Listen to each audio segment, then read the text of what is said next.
കൊല്ലം ജില്ലയിൽ കടയ്ക്കൽ കുമ്മിൾ സ്വദേശിനിയായ പ്രിയ വിനോദ് എന്ന സഹോദരിക്കുണ്ടായ അനുഭവം നമ്മൾ പലരും മനസ്സിലാക്കിയിട്ടുണ്ട്. ആ സഹോദരി വീട്ടിലെ ആവശ്യത്തിലേക്കായിട്ട് ഒരു 150 ടൈല് തറയോടുകൾ കൊണ്ടുവന്നു, വണ്ടി കൊണ്ടുവന്നു. അപ്പോൾ അത് ഇറക്കാനായിട്ട് അവിടെ CIT തൊഴിലാളികൾ വന്നു. കഴിഞ്ഞ ബുധനാഴ്ച രാത്രിയാണ്. അപ്പോൾ അവർ വഹിക്കാനൊക്കാത്ത കൂലി അവർ ചോദിച്ചത്. അപ്പോൾ അപ്പോഴത്തേക്ക് ഈ പ്രിയ വിനോദ് ലേബർ ഓഫീസറുടെ അടുത്ത് തന്നെ അവിടെ ആ ഭാഗത്തുള്ള തൊഴിലാളികൾ, CIT തൊഴിലാളികൾ അവരാരൊക്കെയാണെന്നും, അതായത്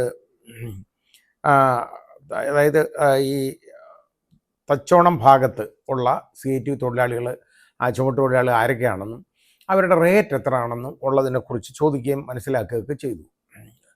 അതോടുകൂടി CIT തൊഴിലാളികൾ ഇതിറക്കാൻ തയ്യാറല്ല, അവർ ചോദിക്കുന്ന കൂലി കൊടുക്കണം എന്നാലേ ഇതിറക്കാൻ പറ്റുള്ളൂ എന്നായി. വേറെ നിർമ്മാണ തൊഴിലാളികൾ അവർക്കുണ്ടായിരുന്നു, അവരിറക്കാൻ സമ്മതിക്കില്ല, ഇറങ്ങാനും പറ്റത്തില്ല. ഈ പ്രിയ വിനോദും ഭർത്താവും കൂടെ വേണമെങ്കിൽ ഇറക്കിക്കൊള്ളണം, വേറെ ആരും തൊടാൻ പാടില്ല എന്നുള്ള അൾട്ടിമേറ്റമാണ്. നോക്കിക്കൊള്ളണം. ഇവിടെ അവന്മാരല്ലേ ഭരിക്കുന്നത്, ഈ CIT എന്ന് പറയുന്ന വർഗമാണല്ലോ ഭരിക്കുന്നത്. അത് കാരണം അവർക്ക് ഇത് വേറെ ആരും തൊടാൻ പാടില്ല. അങ്ങനെ ഈ സഹോദരി മാത്രമായിട്ട് പ്രിയ വിനോദ് 2 മണിക്കൂർ കൊണ്ട് തന്നെത്താനെ ഇത് ആ വണ്ടിയിൽ നിന്ന് ഇറക്കി താഴെ വെച്ചു. അപ്പോൾ ഈ ടൈലൊന്ന് അടുക്കി വെക്കണമല്ലോ. അപ്പം നിർമ്മാണ തൊഴിലാളികൾ അതിന് സഹായിക്കാൻ വന്ന് ഇത് പറക്കി അടുക്കാനായിട്ട് തൊടാൻ പാടില്ല, അടുക്കി വെക്കാൻ പാടില്ല, അതും ചെയ്യാൻ പാടില്ല എന്നുള്ള അന്ത്യശാസനമാണ് അവർ കൊടുത്തത്. അങ്ങനെ ഈ സഹോദരി തന്നെ ഇതെല്ലാം ചെയ്യേണ്ടതായിട്ട് വന്നു. പക്ഷേ അവരെ ഞാൻ അഭിനന്ദിക്കുകയാണ്. കാരണം ഇതേപോലെ ഈ അമിതമായിട്ടുള്ള കൂലി ചോദിച്ചു, അവർക്കത് കൊടുക്കാൻ മാർഗ്ഗമില്ല, അവരത് ചെയ്യേണ്ട കാര്യമില്ല. അവർ ന്യായമായ കാര്യം അവർ ഉള്ള കൂലി കൊടുക്കാൻ തയ്യാറാണ്. പക്ഷേ അത് പോരാ, അവന്മാർ ചോദിക്കുന്നത് കൊടുക്കണം. അങ്ങനെ ചോദിക്കുക എന്ന് പറഞ്ഞു കഴിഞ്ഞാൽ ഈ ടൈലിനെ കഴിയും വില അവന്മാർ വാങ്ങിച്ചുകൊണ്ട് പോകും. ഇത് തന്നെ സംഭവിക്കാൻ പോകുന്നു. 150 ടൈല് ഏതായാലും ഇത് ഇറക്കി വെച്ചല്ലോ. അതോടുകൂടി നമ്മുടെ മാർക്സിസ്റ്റ് പാർട്ടി സഹോദരങ്ങൾക്കും CIT അംഗങ്ങൾക്കും വളരെ വലിയ വിരോധമായി ഇവരെടുത്ത് കേട്ടോ. അപ്പോൾ ഈ പ്രിയ വിനോദിനെ എങ്ങനെ ഉപദ്രവിക്കണം എന്ന് നോക്കി റിസർച്ച് ചെയ്തുകൊണ്ടിരിക്കുകയാണ്. അപ്പോൾ അവിടെ ആ വീടിൻ്റെ കോമ്പൗണ്ടിന് മതിൽ കെട്ടുന്നുണ്ടായിരുന്നു റോഡ് സൈഡിൽ. ഈ റോഡ് പാസ് ചെയ്യുന്നത്, ആ റോഡെന്ന് പറയുന്ന പാങ്ങോട് പഞ്ചായത്തിലാണ്, അല്ലാതെ കുമ്മിൾ പഞ്ചായത്തിലല്ല വന്നത്. അപ്പോൾ ഈ റോഡിന് മതിൽ കെട്ടിയപ്പോൾ കഴിഞ്ഞപ്പോൾ മതിലിൻ്റെ ഏതാണ്ട് ഒരു പണി തീരാറായി. അപ്പോഴത്തേക്ക് ഈ CPMൻ്റെ പഞ്ചായത്ത് അംഗം കേട്ടോ രജികുമാരി, അതും CITക്കാരും കൂടെ പരാതിയുമായിട്ട് രംഗത്തെത്തി. പരാതി എന്ന് പറയുന്നത് ഇത് റോഡ് കയ്യേറി മതിൽ കെട്ടിയെന്നാണ്. എന്ന് വെച്ചാൽ മതിലിടിപ്പിക്കണം, ഈ സ്ത്രീയെ എങ്ങനെ ഉപദ്രവിക്കണം എന്നുള്ളതിനെക്കുറിച്ച് റിസർച്ച് ചെയ്യണമെന്ന് നമ്മൾ കണ്ടോണം. അപ്പോൾ ആദ്യം ഈ രജികുമാരി കൊണ്ടുവന്ന പരാതി കൊടുത്ത് കുമ്മിൾ പഞ്ചായത്തിലാണ്. അപ്പോൾ കുമ്മിൾ പഞ്ചായത്തിൽ നിന്ന് ഭരണസമിതി പെട്ടെന്ന് തന്നെ നിർദ്ദേശിച്ചു അവിടെ പോയി നോക്കണം എന്ന്. അപ്പോൾ പഞ്ചായത്ത് അധികൃതർ വന്ന് വിശദമായിട്ട് പരിശോധിച്ച് കഴിഞ്ഞപ്പോൾ അവർ പറഞ്ഞു, ഇത് കയ്യേറ്റം ഇല്ല, ഇവിടെ റോഡൊന്നും കയ്യേറിയിട്ടില്ല, നേരെ മറിച്ച് 1.5 അടി സ്ഥലം കൂടെ റോഡിന് വിട്ടിട്ട് അകത്തോട്ട് മാറ്റിയാണ് മതിൽ കിട്ടിയേക്കുന്നതെന്ന്. അതോടുകൂടി നോക്കിയപ്പോൾ ഇനി ഇവിടെ പരാജയം വന്നല്ലോ. അപ്പോൾ നേരെ പാങ്ങോട് പഞ്ചായത്തിൽ, കാരണം റോഡ് പാങ്ങോട് പഞ്ചായത്തിൻ്റെ അല്ലേ, അത് പാങ്ങോട് പഞ്ചായത്തിലും ഈ രജികുമാരി തന്നെ കൊണ്ടുവന്ന് പരാതി കൊടുത്തു. നോക്കണം, വൈരനിര്യാതന ബുദ്ധിയോടുകൂടി ഒരു പാവപ്പെട്ട സ്ത്രീയെ എങ്ങനെ ഉപദ്രവിക്കുന്നു യവന്മാരെന്ന് നോക്കിക്കോളൂ. അതിനാരാ കൂട്ടു നിൽക്കുന്നത്? മറ്റൊരു സഹോദരി തന്നെയാണ്. അവർ CPMക്കാരി ആണെന്നുള്ളത് മാത്രമേ ഉള്ളൂ കുഴപ്പം, വേറെ കുഴപ്പമൊന്നുമില്ല. അപ്പോൾ ഇനി ആ വൈരാഗ്യമുണ്ട്. അപ്പോൾ ചെയ്യേണ്ടതെന്ന് പറഞ്ഞു കഴിഞ്ഞാൽ എങ്ങനെയെങ്കിലും ഇവരുടെ മതിലിടിപ്പിക്കണം. നേരെ പാങ്ങോട് പഞ്ചായത്തിൽ കൊടുത്തു. അവരും പരിശോധിച്ചു. ഈ 2 പഞ്ചായത്തിലെയും അധികൃതർ ഈ പരാതികൾ രണ്ടും തള്ളി. കാരണം അത് യാതൊരു ഫലമില്ലാത്ത പരാതിയാണ്, കള്ളപ്പരാതിയാണ്, ഒന്നും സംഭവിച്ചിട്ടില്ല എന്ന് അവിടെ അത് കണ്ടുപിടിച്ചു. ഇതാണ് നടന്ന കാര്യം. അപ്പോൾ ഇതിനകത്ത് നമ്മൾ ചിന്തിക്കേണ്ടതെന്ന് നോക്കിക്കൊണ്ടു. ഈ CITU ഒക്കെ പറയുന്ന കാര്യങ്ങളെല്ലാം ഇവിടെ കേട്ടോണ്ട് കേട്ടില്ല എന്നുണ്ടെങ്കിൽ ഏതൊക്കെ വിധത്തിൽ ഉപദ്രവിക്കാമോ ഒരാളിനെ അതെല്ലാം അവർ ഉപദ്രവിക്കാൻ ശ്രമിക്കും. അപ്പോൾ നോക്കിയപ്പോൾ അവർ ഇത് വേറെ ഒന്നുമില്ല, ഇതുമായിട്ട് ഈ തറയോടുമായിട്ട് ബന്ധപ്പെട്ട ഒരു കാര്യവുമല്ല. CITUവിനും പരാതി, അതേപോലെ രജികുമാരിക്കും പരാതി.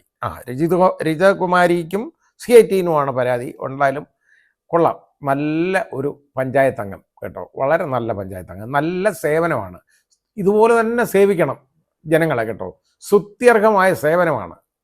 അപ്പോൾ ആ പഞ്ചായത്ത് മെമ്പറും എല്ലാം കൂടി ഇതിന് നിൽക്കുകയാണ്. ഈ സഹോദരി എങ്ങനെയെങ്കിലും ഉപദ്രവിക്കാൻ. എന്താ കാര്യം? അവരുടെ അനധികൃതമായിട്ട് അവരുടെ അടുത്ത് ചോദിച്ച പണം അവർ കൊടുക്കാൻ തയ്യാറായില്ല CITUവിന്. ഈ ഒരൊറ്റ കാരണമാണ്. ഇവിടെ നിങ്ങളൊക്കെ ജനങ്ങൾ മനസ്സിലാക്കേണ്ട, ഇവിടെ നിങ്ങളൊക്കെ ജീവിക്കണമെങ്കിൽ നിങ്ങൾ ഈ CITUക്കാരെയും DYFIക്കാരെയും SFIക്കാരെയും അതുപോലെ അവസാനം കമ്മ്യൂണിസ്റ്റ് മാർക്സിസ്റ്റ് പാർട്ടിക്കാരെയും ഒന്നും നിങ്ങൾ വെറുപ്പിക്കരുത്. അവർ എന്ത് പറഞ്ഞാലും നിങ്ങൾ കേട്ടോണം. കേട്ടില്ലെങ്കിൽ വിവരമറിയും എന്നുള്ളതാണ് ഈ കാണിച്ചത്. പക്ഷേ ഇവിടെ പ്രിയ ചെയ്ത ഒരു കാര്യമെന്ന് പറയുന്നത്, പ്രിയ വിനോദ് ചെയ്തത് വളരെ ബുദ്ധിപരമായിട്ടാണ്. 1.5 അടി സ്ഥലം അങ്ങ് വിട്ടു അവർ റോഡിന്, എന്നിട്ടാണ് മതിൽ അങ്ങോട്ട് കയറി കെട്ടിയത്. അതല്ലാതെ ഇവിടെ ഇതിൻ്റെ കറക്റ്റ് അതിരാണെങ്കിൽ പോലും ഉണ്ടല്ലോ ബഹളം ഉണ്ടാക്കിയനെ. അത് ശകലം ഒരു 1/4 ഇഞ്ച് ഇങ്ങോട്ട് തള്ളിയിട്ടുണ്ട്. അപ്പം മതിൽ ഇടിക്കേണ്ടതായിട്ട് വരുമല്ലോ, അങ്ങനെ ഇടിപ്പിക്കാം എന്നുള്ള ധാരണ ചെയ്തതാണ്. പക്ഷേ അതങ്ങ് ബൂമറാങ് ചെയ്തു. ഇതാണ് സംഭവിച്ചേക്കുന്നത്. ഇതിൻ്റെ ഇതുപോലെ ഈ രാഷ്ട്രീയ ഗുണ്ടകളുടെ അതിപ്രസരം എന്ന് പറയുന്നത് വളരെ വലുതാണ്. ഇതിവിടെ മാത്രമല്ല, ഇതൊരു പ്രിയ വിനോദം എന്ന് പറയുന്നത്, ഞാൻ പറയുന്നത് വെറും ഒരു പ്രതിനിധി മാത്രമാണ് ആ സഹോദരി. ഇതുപോലെ എത്ര പേർക്ക് സംഭവിക്കുന്നു എന്ന് നമ്മൾ മനസ്സിലാക്കണം. കേരളത്തിൽ അങ്ങോളം ഇങ്ങോളം ഇതുപോലുള്ള ഒരുപാട് ആളുകൾക്ക് ഈ കഷ്ടപ്പാടും ബുദ്ധിമുട്ടുമുണ്ട്. പക്ഷേ ഇപ്പോൾ ഇവർ ഒന്ന് മനസ്സിലാക്കണം, ഈ CPIM ഇതുപോലെ പ്രവർത്തിച്ചാൽ ആകെപ്പാടെ ഇപ്പം വീണ് കിട്ടിയത് എന്താണ്? ഒരു കാര്യം വീണ് കിട്ടിയത് ഈ രാഹുൽ മാങ്കൂട്ടത്തിൻ്റെ ഒരു കേസാണ് വീണ് കിട്ടിയത്. അതങ്ങോട്ട് എൻകാഷ് ചെയ്യാൻ നോക്കി അവിടെ ചെന്നപ്പോൾ നേരെ ഷാഫി പറമ്പിൽ, അയാൾ ഈ കേസിലൊന്നും പ്രതിയല്ല, അയാളെ പിടിച്ച് ഉടനെ അയാളെ വഴി തടയുക, അയാളെ തെറി പറയുക, ഇതൊക്കെയാണ്. അയാളത് റിയാക്ട് ചെയ്തു. അങ്ങനെ യഥാർത്ഥത്തിൽ അത് ഈ മാർക്സിസ്റ്റ് പാർട്ടി പിന്നോട്ടടിക്കുകയാണ് ഉണ്ടായിട്ടുള്ളത്, DYFI. അത് മനസ്സിലാക്കണം. ആകെ നിങ്ങൾക്ക് വീണ് കിട്ടിയ ഒരു കാര്യമായിരുന്നു രാഹുൽ മാങ്കൂട്ടം. അത് നിങ്ങൾ കളഞ്ഞു കുടിച്ചു ഇപ്പം തന്നെ. കാരണം രാഹുൽ മാങ്കൂട്ടത്തിനെ ഏതാണ്ട് പുറത്താക്കിയതുപോലെ തന്നെയാണ്, സസ്പെൻഡ് ചെയ്തു നിർത്തിയേക്കാണ്. അതിന് കാലാവധി ഉണ്ടെന്ന് ആദ്യം വിചാരിച്ചിരുന്നു, കാലാവധി ഇല്ല ആ സസ്പെൻഷന്. മാത്രമല്ല അയാളെ പാർലമെൻ്ററി പാർട്ടിയിലെ ഇല്ല. ബാക്കി അതിൻ്റെ ലീഗാലിറ്റി വേറെ നോക്കണം. പാർലമെൻ്ററി പാർട്ടിയിൽ നിന്ന് ഒരാളെ പുറത്താക്കാനുള്ള പവറൊക്കെ ഈ KPCC പ്രസിഡന്റ് ഉണ്ടോ എന്ന് ചോദിച്ചു കഴിഞ്ഞാൽ ഉള്ളതായിട്ട് എനിക്ക് അറിഞ്ഞൂടാ. ഏതായാലും ഇനി അദ്ദേഹത്തിന് ചിലപ്പോൾ അറിയുമായിരിക്കും, വേറെ വല്ല വകുപ്പും കാണും, അങ്ങനെയൊക്കെ കാണും. എന്തുമായാലും ശരി, ഇതുപോലുള്ള പണികളാണ് ഈ കയ്യിലിരിക്കുന്നതൊക്കെ. അതായത് അവിടെ ഇത് ബൂമറാങ്ങി നോക്കിയപ്പോൾ എന്താ, ഷാഫി പറമ്പിൽ അയാളെ അങ്ങ് ശരിയാക്കി അയക്കാം. ആദ്യം ഇലക്ഷൻ ആവുന്ന പണി നോക്കി ഇയാളുടെ പേരിൽ അത് ചെയ്തു, ഇത് ചെയ്തു, ഏതാണ്ട് വീഡിയോ ഇറക്കി, മറ്റേത് ചെയ്തു, ഇയാൾ അങ്ങനെ ചെയ്തു, ഇങ്ങനെ എന്ന് പറഞ്ഞൊക്കെ അങ്ങ് വെള്ളമായിരുന്നു. ജനങ്ങളതെല്ലാം എടുത്ത് പുല്ലുപോലെ വലിച്ചെറിഞ്ഞു, അയാൾക്ക് വോട്ടും കൊടുത്തു, ജയിപ്പിച്ചു. ഇത് കഴിഞ്ഞപ്പോഴത്തേക്ക് ഇനി അയാളെ എങ്ങനെയെങ്കിലും ഉപദ്രവിക്കണം. അത് നോക്കിയപ്പോൾ രാഹുൽ മാങ്കൂട്ടത്തിൽ ഇയാളുടെ സുഹൃത്താണ്. ശരിയായിരിക്കും, ഒരു സുഹൃത്ത് തെറ്റ് ചെയ്തെന്നും പറഞ്ഞ് അയാൾ എന്ത് ചെയ്യും? അയാളുടെ ഭാഗത്ത് വല്ല കുഴപ്പമുണ്ടോയെന്നും നോക്കണം, പരിശോധിക്കണം. ഉണ്ടെങ്കിൽ നിങ്ങൾ ചൂണ്ടിക്കാണിക്കുക, ഉണ്ടെങ്കിൽ അതിന് പുറത്തോട്ടിറങ്ങുക.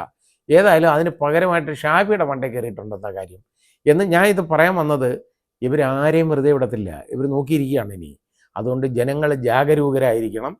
കാരണം നിങ്ങൾ തന്നെ ഇവർ ജയിപ്പിച്ച് റെഡിയാക്കി കൊണ്ടുവരണം കേട്ടോ. എന്നാലേ ഇതുപോലുള്ളത് നിങ്ങൾക്ക് തന്നെത്താൻ തിരിച്ച് കിട്ടത്തുള്ളൂ. അങ്ങനെയാണ്. ഏതായാലും എനിക്ക് പ്രിയ വിനോദിനെ ഞാൻ വളരെയധികം അഭിനന്ദിക്കുന്നു, ആ സഹോദരിയെ. കാരണം ഇതേപോലുള്ള ഈ പ്രവർത്തനങ്ങൾക്ക്, ഈ പിടിച്ചുപറിക്ക് അവർ കൂട്ടുനിന്നില്ല, അവർക്ക് അത് വഴങ്ങിയില്ല.